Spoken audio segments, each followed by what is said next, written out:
All right, guys, this is Ming Tsai here at the HSN Studios. I want to do a quick little knife class for you because the most important thing to get food going, meals going, is prepping, right? So how do you use a knife? Well, you use a knife with practice, right? And I obviously have sliced a bunch of stuff in my life, but let me just show you the proper way to actually hold a knife and use a knife. You don't do this. If your fingers here, you can slip and it could cut yourself on your tips. So you want to grab your knife with your thumb and finger at the back and your three fingers come along. Now there's two schools of thought. You can push or you can pull. Both are right. There's no right or wrong, right? And when you get faster, you can start, the pushing can get smaller and smaller and smaller, and eventually you can get a little rhythm. Now the key to proper slicing is actually your left hand. If you're holding your cucumber like this, you're going to have disaster. You're going to lose your nail and lose a part of your finger. So we call this crab's claw. So you bring your fingers back. My fingers are grabbing the cucumber, but I'm at least a half an inch. So I don't need to worry about even looking. I don't have to look because every time I bring my fingers back, I'm not even close to the edge of that cucumber, right? So there's about a quarter to half an inch. And eventually you can get faster and faster. And of course, this just comes with practice. And the key, of course, is a sharp knife. So make sure you have a great, it can be an arrow knife. That's awesome. How do you know if a knife is sharp? You can take something like, oh, let's take this like zucchini. If you take the zucchini and just drop it, it sticks, right? Whatever it is, the weight of any product should go all the way through, right? Let me show you that again. The weight of the product should go all the way through. If you're dropping something on your knife and it doesn't do that, make sure you get a sharper knife, right? So let me show you a couple other great tricks that we use. I'm actually going to make this Mandarin chicken salad that I love. So we start with some cucumbers. We're going to put a bell pepper in this. So let me show you a cool trick with the bell pepper. So you take both ends off of a bell pepper, right? Then you take your knife flat to your board and you roll your bell pepper. Keep the knife flat on the board, right? And you roll your bell pepper like this. And then eventually you get to the end. And what you end up with is the inside is here and it's all clean. All right? So that's a cool little trick that anyone can do. Now that you know that trick, it's super easy.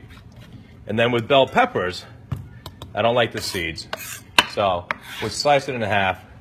We'll do some long strips like this because I would just want to do rough dice. Again, we're not in a French 3-star Michelin restaurant. We're just at home. So just nice little dice, little hunks of bell pepper flavor in this salad is all we're looking for. That's great, Ming. We have a question from the audience. Okay. Kate is asking, what is the secret to getting uniform pieces when dicing?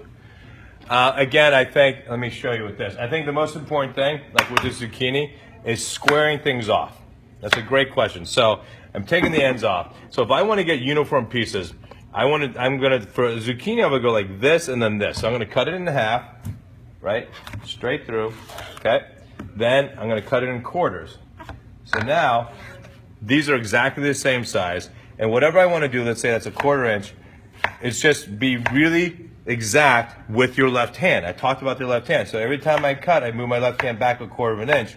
And now all these zucchini slices are going to be exactly the same size, which is an awesome question because in the art of stir frying, when everything is the same size, you cut it according to the vegetable. In other words, carrots I would cut smaller because they're harder, and things like leafy bok choy I would cut bigger because they're softer. So when you put them in the wok together, they will cook at the same time. Raquel wants to know what is the proper way to cut a tomato? Proper way to cut a tomato. I don't have the tomato. Oh, yes, I do. Ta-da! Well, first, you need a tomato. Second, you need an incredibly sharp knife, right? And the proper way, I like if I'm doing slices, I keep the core here because I'm getting for these beautiful long slices. Let's say I'm doing this for a hamburger. So you can't go straight down. You want to have a little motion with your knife. See that? So let the knife do the work. There should be no resistance when you're cutting a tomato. If you go straight down, you can mush it. All right? So again, just let the knife go slowly through it and let the knife do the work.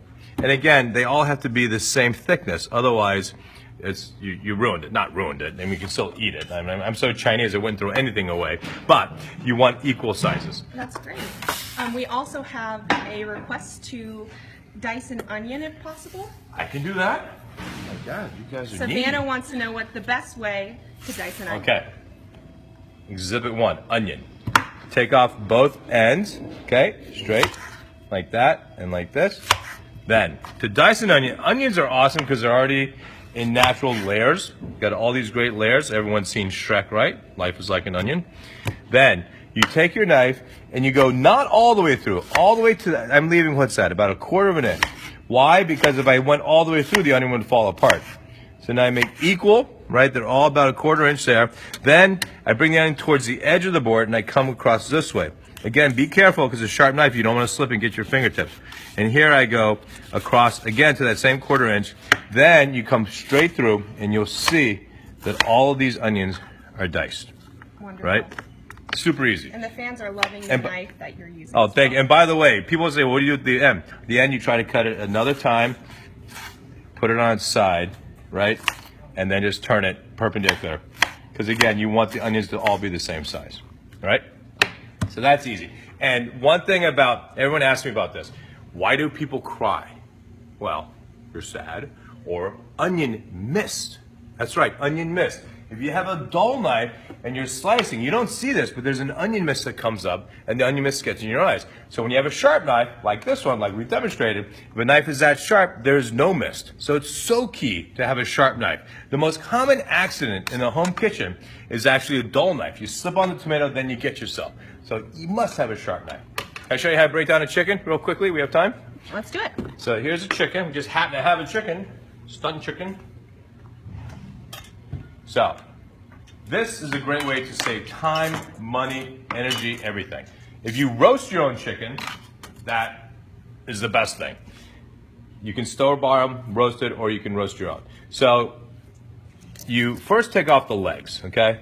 So you come on this side of this leg, and you never go through bones, right? It's okay. You see that? I find this bone here, so I go between the bones, and there's my leg and thigh.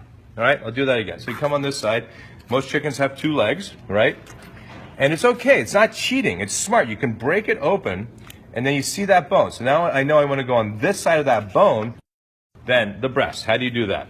So there's a center bone. You have to come on the left side of that bone, because there's the breastbone, and you just run the knife. Again, it has to be a sharp knife, and you run it along the breastbone, like this, and then your breast comes off, right? So secondly, I turn to the chicken, and you get on the other side of the breastbone, right?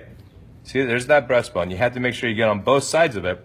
And again, you just run, you push the knife against the bone, and you let the breast just fall off of the carcass, like this, and then you have breast number 2.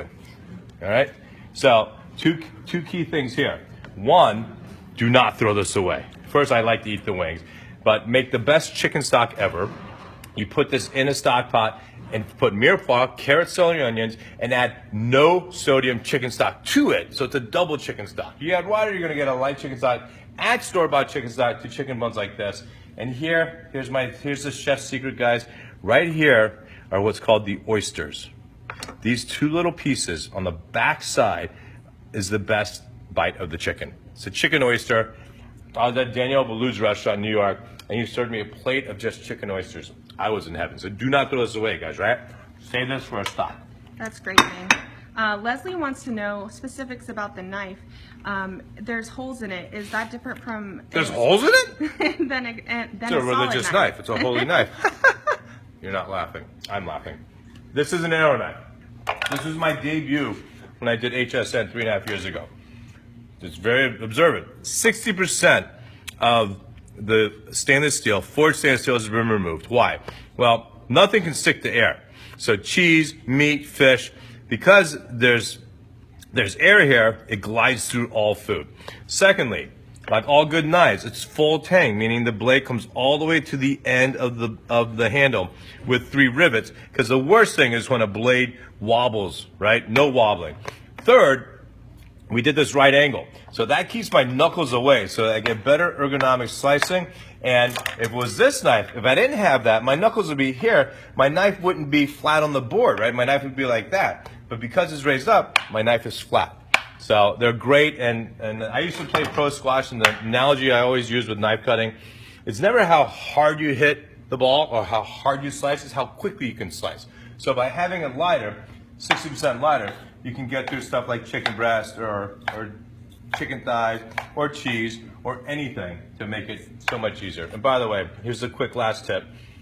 Leg and thigh, just you know, right in between, there should be no resistance. You see that? I cut between the bone. If you're trying to cut a bone, it's impossible. But there's a natural separation between the thigh and the leg, and it just comes right apart. And then you can just, because this chicken was cooked perfectly here at HSN, the meat can come right off of both the thigh and the leg. And of course, in every chef's opinion, dark meat is so much tastier than white meat. And then this, of course, you'd add to your chicken. That's great. Any more questions? Fans are loving the live viewership here. We want to say thanks so much for demoing for us. And Pleasure. fans at home, you can watch Chef Ming Tsai live with his Today's Special on his next show at 4 p.m. on HSN. Thanks, Ming. All right, happy cooking, and as always, peace and good eating.